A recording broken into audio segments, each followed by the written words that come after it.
I'm Rima from the advocacy section at UNODC, and I'm delighted that you could join us for this first wrap-up of our UNODC E4J Global Dialogue series. Over the course of 4 days, many of you might not have a chance to attend all of the sessions, but we want to tell you that we are here together to reimagine our education for a more just world. And we're doing that through 30 discussions with nearly 180 speakers from all over the world. And you will find all the details on our website, unodc.org/E4J, the 4 being a number. We're connected right now with people all over the world, and we will be disseminating this very short wrap-up on our social media networks, and we'll have one on each day of our 4-day conference. And the reason we're doing that is because there are so many people who are joining us as speakers, as moderators, but also as guests and as participants, not just because they are interested in, but we believe that they are passionate about this education that we're all vested in and that we're trying to reinvent for a better future. And I believe that all of us together here have this collective drive to empower the next generation with the best educational tools that we put at the disposal of educators and all the resources that can help them thrive and uplift their communities and in our idealistic vision to build a better world. Since it was created, E4J has been supporting these educators with a lot of tools to help them tackle a lot of global challenges. And what greater global challenge do we have today than the COVID-19 pandemic, which has left absolutely no country, no community untouched by its ravages. This year so far, as we've heard from some of the sessions today, we've had around 190 countries around the world which have experienced school closures, including where we are at UNODC headquarters in Austria, in Vienna. And we have 1.5 billion children around the world who have been out of school. Now, some of them have been able to adapt to home learning, some of the lucky ones, and even that has been difficult, but many of them have or no opportunity to be learning. And this is a challenge for all of us. And it's not just the schools K-12, but it's also higher institutions. And that's one of the reasons why we launched this Global Dialogue series. And just to give you a very brief aperçu of what we had today, where else but at UNODC would you hear about human rights and crime control in the digital age in one session? We heard about initiatives on preventing gender-based violence in another session, all about education. We heard about integrity and ethics in the realm of anti-corruption. We heard about the engagement of civil society and how it also contributes to this education. And that was just for today. That was our first day. So we're looking forward to another 3 days of great discussions. But you're not here to listen to me. You are here to listen to our great guests who gave some of the rich contributions that we have today and some very avant-garde.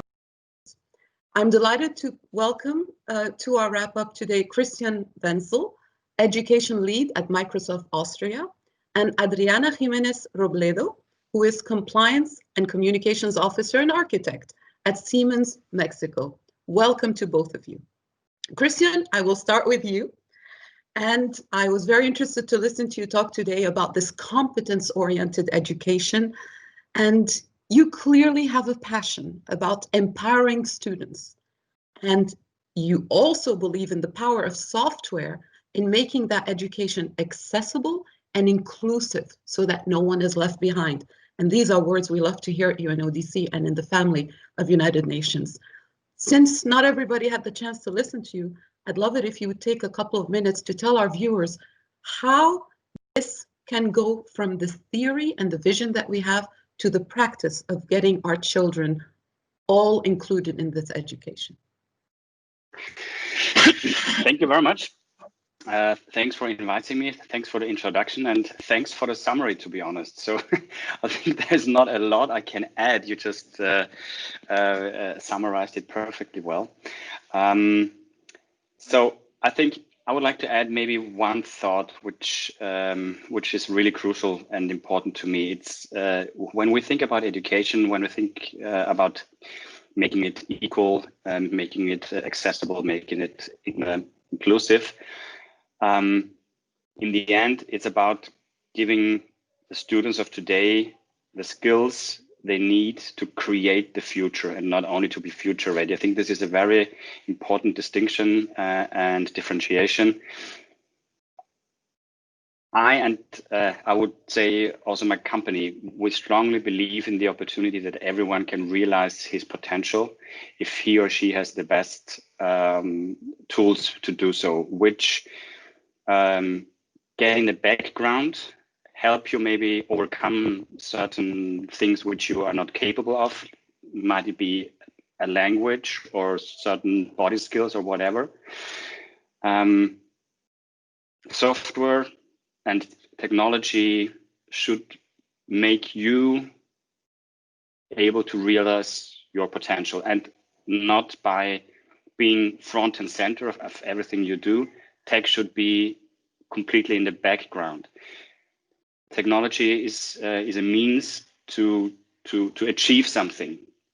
I mean, some people are extremely interested in achieving great technology, no doubt about it. And I think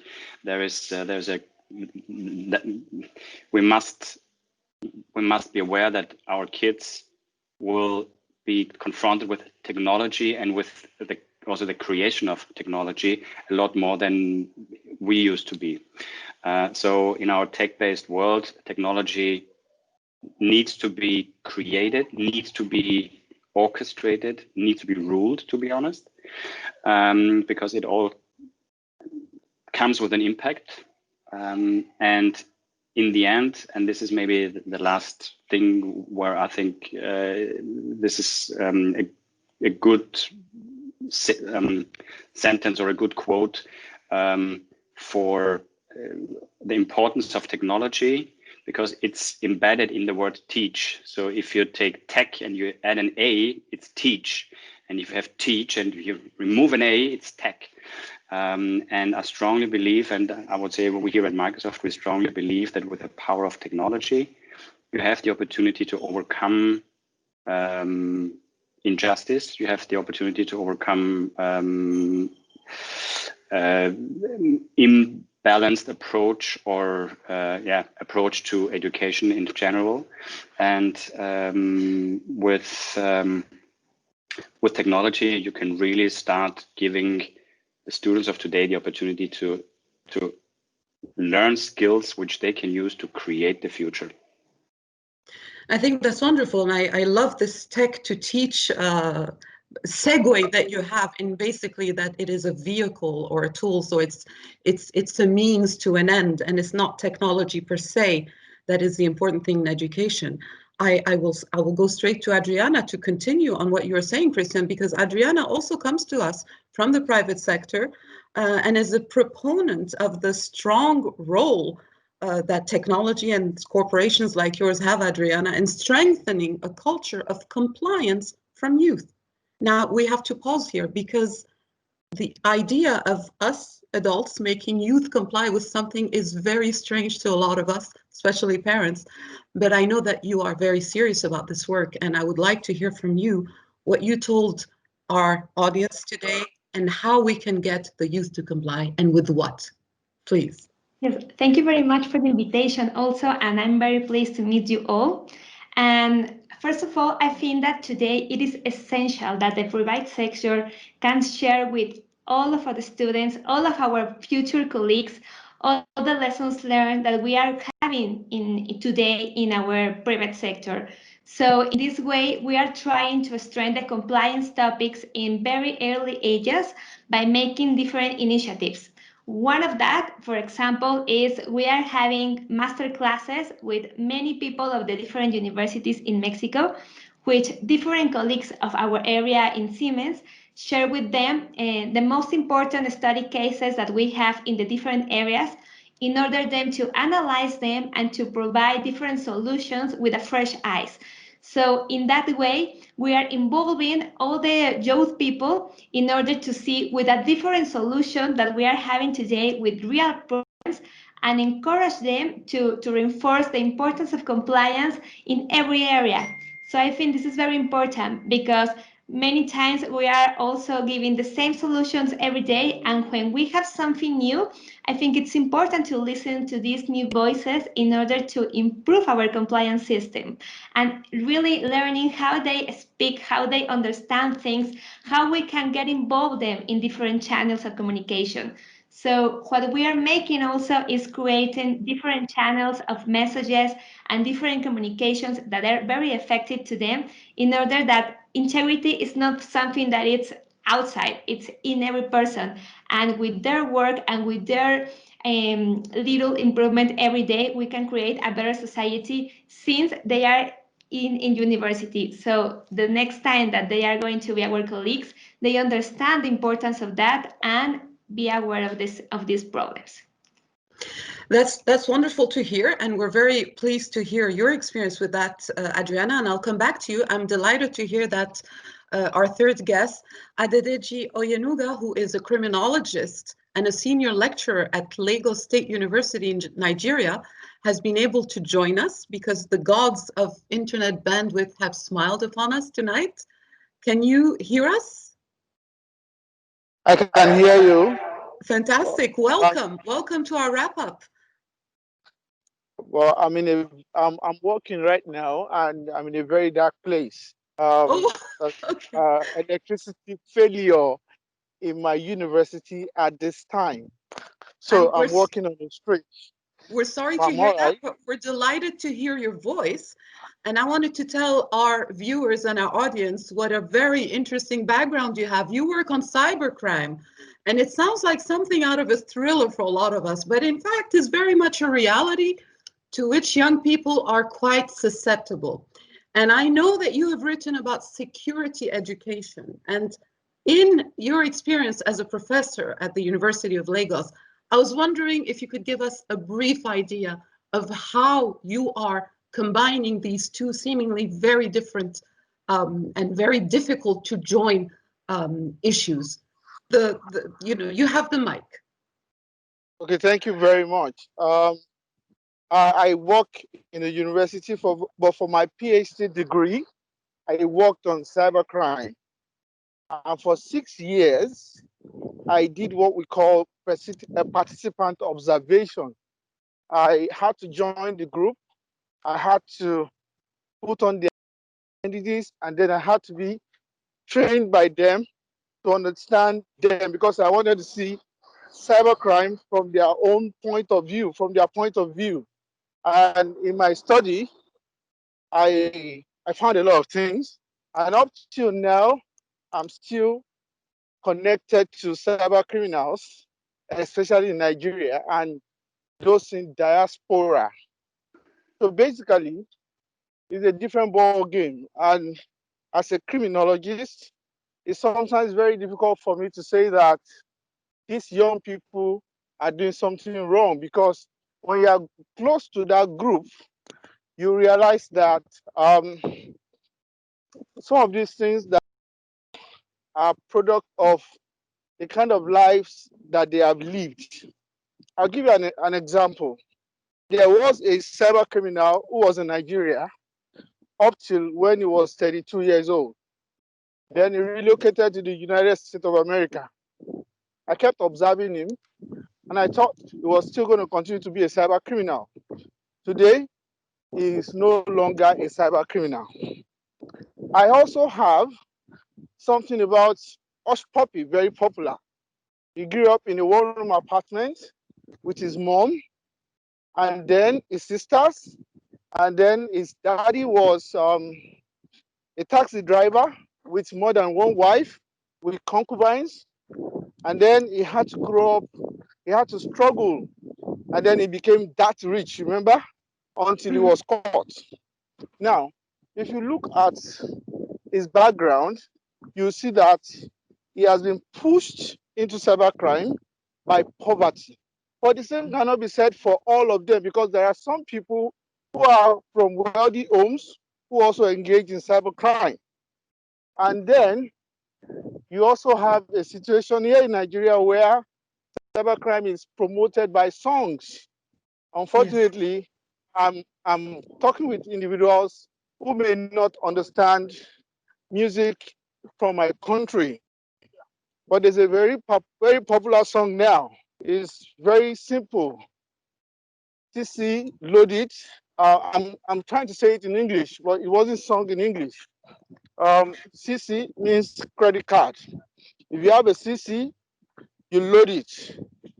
If you have a client, yes, if she's not rich or if he's not rich, leave him.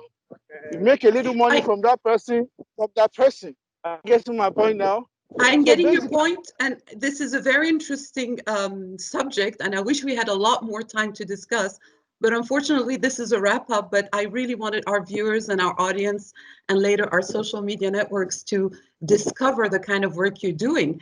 But I want to ask all three of you a question now, because this is the reason we are here, the Global Dialogue, to wrap up our wrap up. How do you feel that this convergence of work between international organizations like UNODC and multinational corporations like Siemens and like Microsoft and academia like the University of Lagos and many others, where do you feel the priorities are now that we have lived through this global pandemic and that we are looking forward to the next year or years ahead? Where do you feel that there is something where we haven't begun yet, or where we need to increase our efforts? Christian?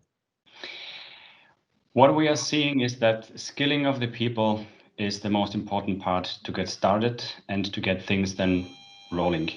We have had, or we have seen, schools struggling a lot during the first lockdown here in Austria in March-April timeframe. And schools had more or less no classes. Many students have been left behind. 20% of students have been said that they were not even reached by the school, 20%. So this has been alarming.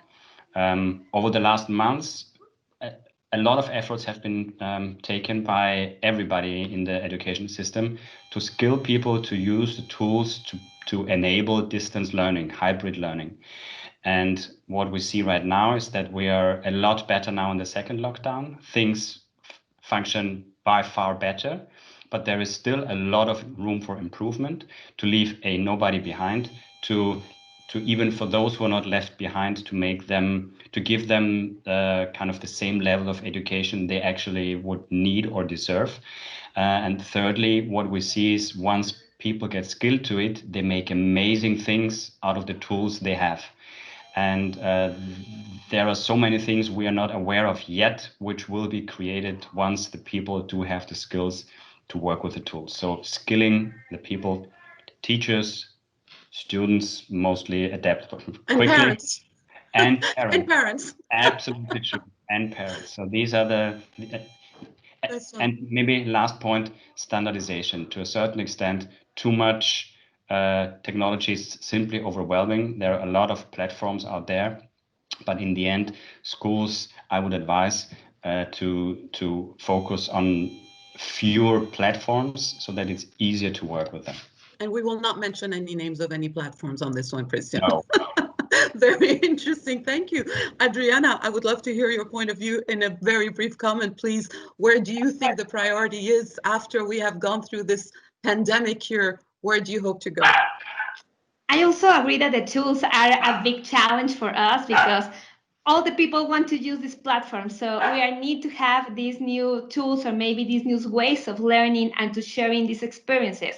But in my personal way, I think it is beyond and nice to have these alliances, is a necessity that the private sector, the technology companies, the international organizations work together in order to create a better way of teaching our new students and be concerned to making a better society since their own classes. So for me, that will be my wrap up. Fantastic. I will ask Adedeji if he can hear us. Also, one or two. Where do you feel that in the field of education and technology in the next year? I think we need a lot of international cooperation. In my country, for example, we do not have enough cooperation even among the law enforcement agencies. So it's, I think it can work, but it's not working because they still feel that they are different organizations, when in reality, they are all for the same law enforcement. So we need international cooperation. We also need a lot of enlightenment.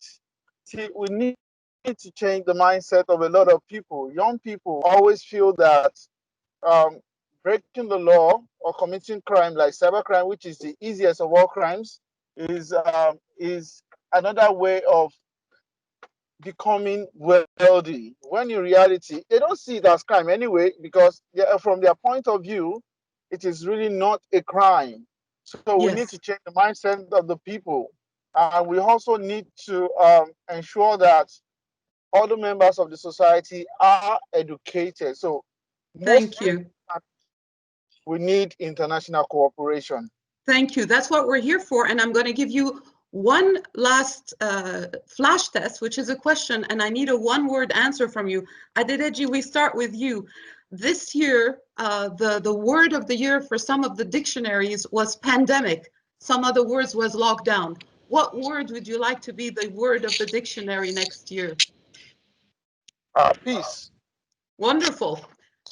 Adriana, I ask you the same question. What word do you think or do you hope we will have will be the word of the year instead of pandemic and lockdown and related things this year?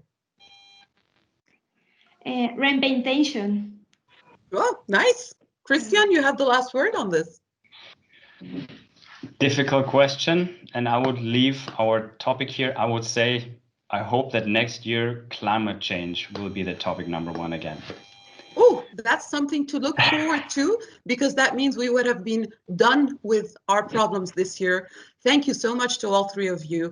This is really just the highlight. I would like our viewers to know that there is so much rich content and discussions being had at UNODC's E4J's Global Dialogue Series. Please join us over the next 3 days. You can sign up on our website, which is again unodc.org/E4J.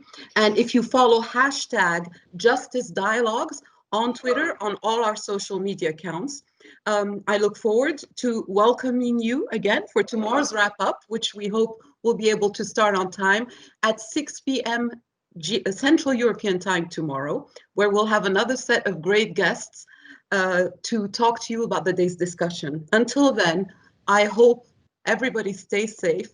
And from UNODC's headquarters in beautiful Vienna, auf Wiedersehen. Auf Wiedersehen.